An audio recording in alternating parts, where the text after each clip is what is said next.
Hello, good afternoon everyone. Because of some technical issue today I am sharing you a video clip.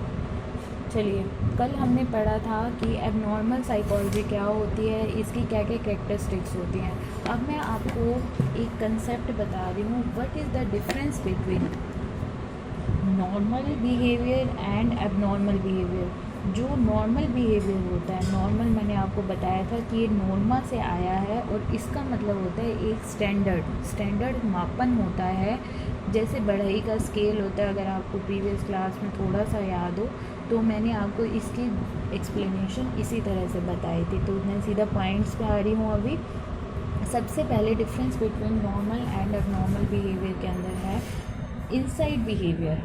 अभी तक आपने जो characteristics पढ़ी थी वो सारी की सारी थी असामान्य मनोविज्ञान की, और अब जो कैरेक्टरिस्टिक्स हैं दैट इज़ सूझबूझ व्यवहार या फिर नॉर्मल बिहेवियर की। इनके बीच में आपने क्या करना है कि दो लाइनों के बीच में आपने ये लिखना है कि सामान्य व्यक्ति कैसे बिहेव करता है, और सेकंड तीनों चार लाइनों में आपने ये लिखना है कि एबनॉर्मल बिहेवियर उसी सिचुएशन में एबनॉर्मल जो व्यक्ति है वो कैसा व्यवहार करता है। तो सूझबूझ व्यवहार कौन सा होता है, सूझबूझ के नाम से ही क्लियर हो रहा है। इनसाइड बिहेवियर वैसा बिहेवियर होता है जिसके अंदर सामान्य व्यक्ति सूझ और समझदारी से अपने कार्य को करता है, वह कैसे कर रहा है, उसे कौन सा व्यवहार किस परिस्थिति में करना चाहिए, उस किस परिस्थिति में उसे नहीं करना चाहिए आदि इन सभी में आते हैं।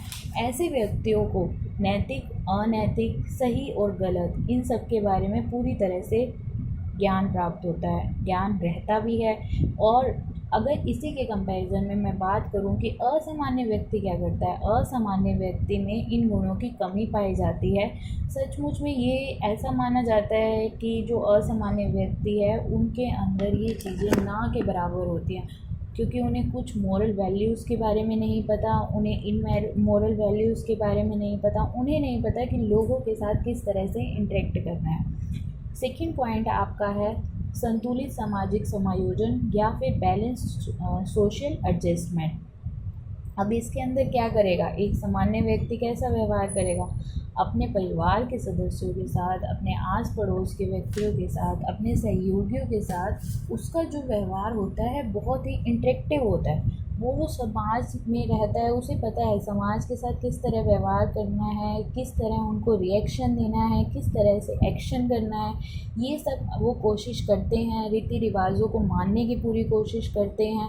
ऐसे व्यक्ति जो हैं उनकी जो दुनिया है वो बिल्कुल नॉर्मल होती है। फॉर एग्ज़ाम्पल आप लोगों की अपनी, आप लोग सब नॉर्मल हो, तो इन लोगों का जो बिहेवियर होता है वो दुनिया के जो कानून हैं, रीति रिवाज है, उनकी अवमानना नहीं करते, उनको डिसरिस्पेक्ट नहीं करते, बल्कि उन चीज़ों को मानते हैं। अगर उनको कोई प्रॉब्लम आती है उसको मानने में तो उसको सॉर्ट आउट करने की कोशिश करते हैं। सेम अगर कोई एबनॉर्मल है, असामान्य व्यक्ति है, उसके साथ क्या प्रॉब्लम आएगी, वो इन चीज़ों को निगलेक्ट करेगा, उसको रीति रिवाज के बारे में कुछ नहीं पता, वो कुसमायोजित हो जाता है, सोशल माल एडजस्टमेंट। देखिए पॉइंट सारे पहले वाले सेम है, लेकिन आपको जस्ट थोड़ा सा कंपेयर करके इन चीज़ों को अलग करने की कोशिश करनी है, क्योंकि आपका क्वेश्चन जो है 12 या 14 मार्क्स का आता है, तो उसके अकॉर्डिंग आपको ज़्यादा से ज़्यादा पॉइंट लिखने पड़ेंगे। थर्ड जो पॉइंट है दैट इज़ सांवेगिक परिपक्वता एवं नियंत्रण या फिर इमोशनल मैच्योरिटी एंड कंट्रोल। जो एक सामान्य व्यक्ति होता है उसके अंदर सांवेगिक मतलब संवेगों के प्रति, अपने इमोशंस को लेकर पूर्ण नियंत्रण होता है। वो ये उसको पता होता है कि किस तरह से अपने एक्सप्रेशन देने हैं समाज के अंदर, अपनी बात को किस तरह से रखना है, इंटरेक्टिव एक्सप्रेशन देता है, संतुलित बिहेव करता है, बैलेंस उसके जो इमोशंस है बिल्कुल मैच्योर होते हैं। लेकिन अगर मैं इसी के कंपैरिजन में असंवेग जो असामान्य व्यक्ति होते हैं उनके बारे में बात करूं तो उनका हम नहीं पता लगा सकते कि कब उन्हें क्रोध आ जाता है, कब वो गुस्सा हो जाते हैं, कब वो दूसरों से इतना ज़्यादा या तो उनके साथ बहुत ज़्यादा क्लोज हो जाते हैं या फिर उनसे बिल्कुल डिस्टैच हो जाते हैं। ठीक है, तो इन सब चीज़ों के लिए उनको नहीं पता कि किस तरह से रिएक्शन देने हैं। फोर्थ जो पॉइंट है वास्तविकता का ज्ञान। जो सामान्य व्यक्ति होता है उसे पता है कि वास्तविकता क्या है। अगर आप उसको क्रिटिसाइज़ करते हो और क्रिटिसाइज़ करके आप अपने अगर किसी आर्ग्यूमेंट में आप उसको क्रिटिसाइज़ करते हो तो वो आपकी सब चीज़ों को समझता है कि हाँ भाई मैं यहाँ पर गलत हूँ, सामाजिक मानकों को मानता है, वो उसको बनाने की क्षमता रखता है। लेकिन अगर असामान्य व्यक्ति की बात करूं, जैसे आप अभी अपनी आगे बीमारियों में पढ़ोगे, जैसे हेलुसिनेशन, इल्यूजन, मतलब भ्रम और विभ्रम हो जाता है उनको कुछ भी समझ में नहीं आता कि हमें कैसे बिहेव करना है। वो बस अपनी बात को, फॉर एग्ज़ाम्पल वो कहते हैं कि मैं भगवान हूँ, ठीक है। जो एबनॉर्मल व्यक्ति होते हैं वो अपने आप को भगवान कहते हैं, वो कहते हैं मेरी पूजा करो। तो इज़ इट पॉसिबल? वो आपके सामने खड़ा होगा, वो कहता है मुझे दूर से कुछ आवाज़ें आ रही हैं, मुझे ऐसे लग रहा है कि मेरे को कोई बुला रहा है, मुझे कुछ बुला रहा है। इस तरह के असामान्य व्यवहार को करता है, हालांकि उसको कोई भी नहीं बुला रहा होता। या फिर ऐसा बिहेव करेगा कि मुझे वहाँ पर कुछ दिख रहा है लेकिन एक्चुअल में वहाँ पर कुछ नहीं होता, ठीक है। तो नॉर्मल व्यक्ति इस तरह से बिहेवियर नहीं करते।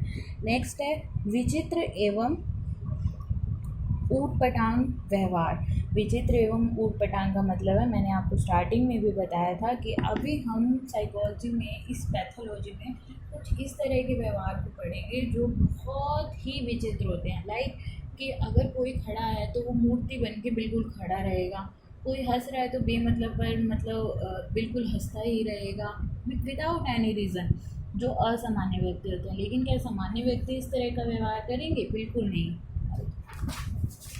तो इस तरह से ये कुछ पॉइंट्स हैं। इसके बाद जो आपका लास्ट पॉइंट है दैट इज़ अपनी देखभाल करना, या फिर आप इसको कह सकते हैं सेल्फ केयर करना।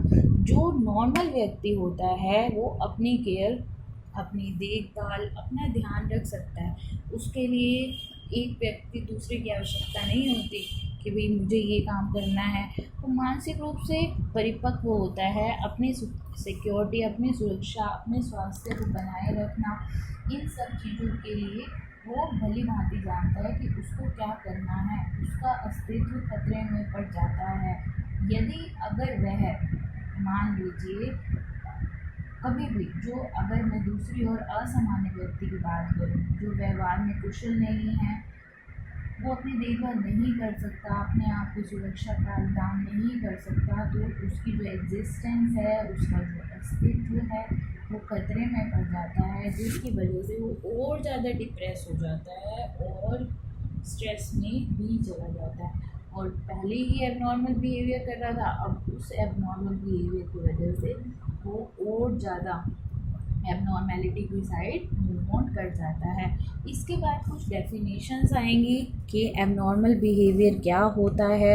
एबनॉर्मल बिहेवियर जो असामान्य है, पैथोलॉजी में आप किन किन बीमारियों के बारे में आगे इनको डिस्कस करेंगे, किन किन बीमारियों का हम इलाज कर सकते हैं, क्यों हमारी जो चीज़ें हमारे हाथ में हैं। इसके अलावा कुछ मेथड्स होंगी, कुछ विधियाँ होंगी जो एबनॉर्मल साइकोलॉजी के अंदर यूज़ की जाती हैं। ये जो मेथड्स हैं ये सेम उसी मेथड्स की तरह हैं जैसे एक्सपेरिमेंटल मेथड था हमारा, केस स्टडी मेथड था। आपके शायद सिलेबस में ये 3 मेथड मेंशन है।